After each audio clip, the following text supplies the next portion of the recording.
رات کا ٹائم تھا، چاندنی چمک رہی تھی، ایک تنہا راستہ تھا۔ اچانک میں نے ایک گھوڑے سوار کو اپنی طرف آتے ہوئے دیکھا۔ شیخ باقر ایک صالح شخص کا واقعہ بتا رہے ہیں جن کی یقیناً ان سے ملاقات ہے۔ سکہ بند عالم ہیں، یہ بڑا نام ہے شیخ باقر صاحب کا۔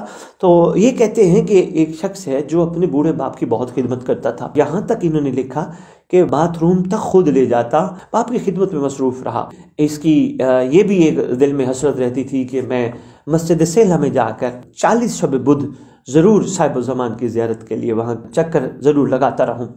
تو اسی ضمن میں اس نے ایک شب بدھ باپ کو چھوڑ کر، اس کیفیت میں باپ کی طبیعت ٹھیک نہیں تھی، بزرگ تھے، باپ کو چھوڑ کر یہ وہاں سے چلا۔ کہتے میں رات کا ٹائم تھا، چاندنی چمک رہی تھی، ایک تنہا راستہ تھا۔ اچانک میں نے ایک گھوڑے سوار کو اپنی طرف آتے ہوئے دیکھا۔ وہ قریب آئے اور انہوں نے مجھے میری دیہاتی زبان میں میرے سے مخاطب ہوئے، میری سے گفتگو کی اور پوچھا کہاں جاتے ہو؟ میں نے کہا میں زیارت صاحب الزمان کے لیے مسجد سیلہ کا ارادہ ہے۔ انہوں نے میرے سے پوچھا تمہاری جیب میں کیا ہے؟ تو میں نے کہا کچھ بھی نہیں۔ انہوں نے پھر دوبارہ پوچھا تمہاری جیب میں کیا ہے؟ تھوڑا سا جھڑک کر پوچھا تمہاری جیب میں کیا ہے؟ تو جب انہوں نے تھوڑا اس انداز سے پوچھا تو میں نے ہاتھ مارا، واقعتاً میری جیب میں کچھ دانے تھے، کشمش کے دانے تھے۔ تو وہ میں نے دیکھے، واقعتاً وہ تو میں اپنے بچوں کے لیے لے کے رکھے ہوئے تھے، تو میں ان کو دینا بھول گیا۔ تو مجھے ایک تنبیہ فرما کر وہاں سے چلے گئے۔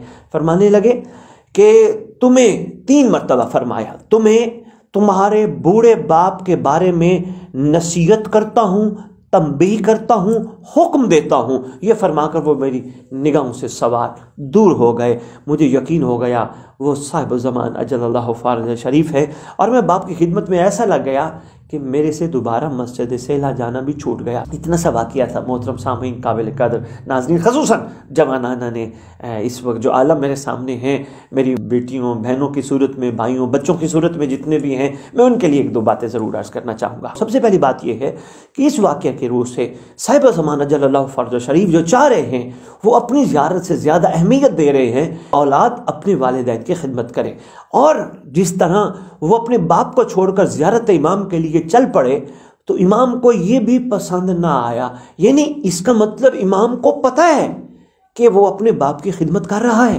امام سے کیا چیز ہماری چھپی ہے؟ ہم امام سے کیا چھپے ہیں؟ کچھ بھی نہیں، ذرا برابر بھی اپنے مولا سے ہم چھپے ہوئے نہیں ہیں، ہم ہمہ وقت اپنے امام کی نگاہوں میں موجود ہیں۔ تو سرکار کی طرف سے یہ کریمی، یہ عنایت، یہ شفقت جوان بچوں کے لیے، والدین والے مالک جنہوں نے، پروردگار نے جن کو والدین عطا کیے حیات ہیں، ان کا سایہ ان پہ سلامت رکھے والدین کا، اور حقیقت میں سب کو اپنے والدین کی خدمت کرنے کی توفیق عطا فرمائے۔ امام کی رضا یقیناً یہی ہے کہ میرے عاشق، میرے چاہنے والے ہمارے نام لیوے اپنے والدین کی خدمت میں کوتاہی نہ کریں، کیونکہ والد کا چہرہ دیکھنا عبادت ہے، والدہ کا چہرہ دیکھنا عبادت ہے۔ والدین کو اف تک نہ کرنے کا قرآن میں بھی حکم ہے، بڑا اہم ہے۔ وہ کوشش کر، امام نے 1 دفعہ نہیں، 2 دفعہ نہیں، 3 دفعہ فرمایا، کیا میں تمہیں تنبیہ کرتا ہوں، تم کو نصیحت دیتا ہوں، میں تمہیں حکم دیتا ہوں۔ تنبیہ سمجھا؟ دوسرا فرما رہے میں نصیحت کرتا ہوں، پھر محبت کا انداز فرما رہے ہیں، نصیحت کون کر رہے ہیں؟ امام زمان علیہ السلام۔